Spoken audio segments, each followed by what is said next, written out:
अस्सलाम वालेकुम, मेरा नाम है नुमान और आप मेरा यूट्यूब चैनल देख रहे हैं। मेरी कोशिश होती है कि आपको गाइड करूं, आपके सवालात के जवाबात देता रहूं और वो वीडियो के पैगाम के तहत जो है वो आपको मेरे जवाब मिलते रहें।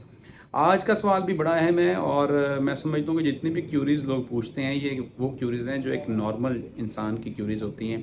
जो ईओबी के साथ जिसका कोई ना कोई लिंक है, वो किसी फैक्ट्री में काम करता है और वहाँ पर उसकी ईओबी पे होती है या नहीं होती है, उसको पेंशन कब लगेगी, उसके भी जहन में ऐसे सवाल आ सकते हैं।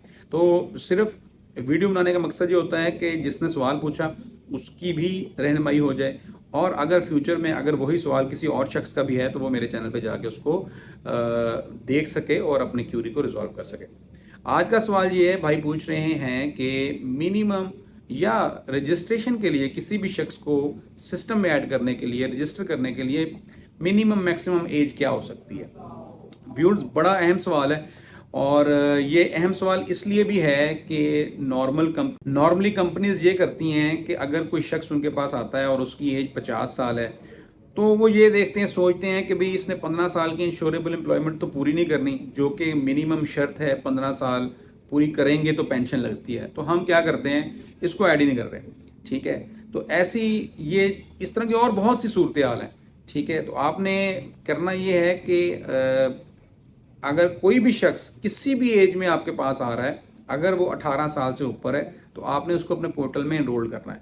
सिर्फ वो शख्स एग्जेम्प्ट है जो 18 साल से नीचे है या जो 60 साल से ऊपर है। 60 साल से ऊपर की इंश्योरेबल एम्प्लॉयमेंट जो है वो नहीं कवरेज होगी उसकी इंश्योरेबल एम्प्लॉयमेंट की। ठीक है, तो अगर कोई शख्स है, जिस तरह हमारे लेबर लॉज में 18 साल है, तो 18 साल के मुताबिक आप उसको ऐड कर लेंगे। अगर कोई 18 साल या उससे बड़ा कोई शख्स आता है और अगर उसकी एज 55 साल है, 56 साल है, 58 साल है, इवन 59 साल भी अगर उसकी एज है तो आप उसको ऐड करेंगे और ऐड करने के बाद जब 60 साल पे वो रिटायर हो जाएगा तो उसको सिस्टम से एग्जिट कर देंगे और उसकी जो उसकी परफॉर्म की हुई ड्यूटीज़ हैं या इंश्योरेबल एम्प्लॉयमेंट है उसकी बेस पे उसको जो उसका ड्यू बेनिफिट होता होगा वो उसको मिल जाएगा। ज़रूरी नहीं कि पेंशन ही लगनी है, हमारा एक और भी बेनिफिट है जो मैं पहले भी अपनी वीडियोज़ में बता चुका हूँ, old age grant. Old age grant जो सी है वो इसी सूरत में मिलती है कि अगर आपके 15 साल की कवरेज ना हो तो फिर आपको ओल्ड एज ग्रांट दे दी जाती है। इसके अलावा आप जानते हैं कि डेथ की सूरत में और इनवैलिडिटी की सूरत में 15 साल की इंश्योरेबल एम्प्लॉयमेंट नहीं है। मजीद कोई क्यूरीज के लिए इसी कमेंट सेक्शन के अंदर कमेंट करें, इंशाल्लाह फिर दोबारा मुलाकात होगी।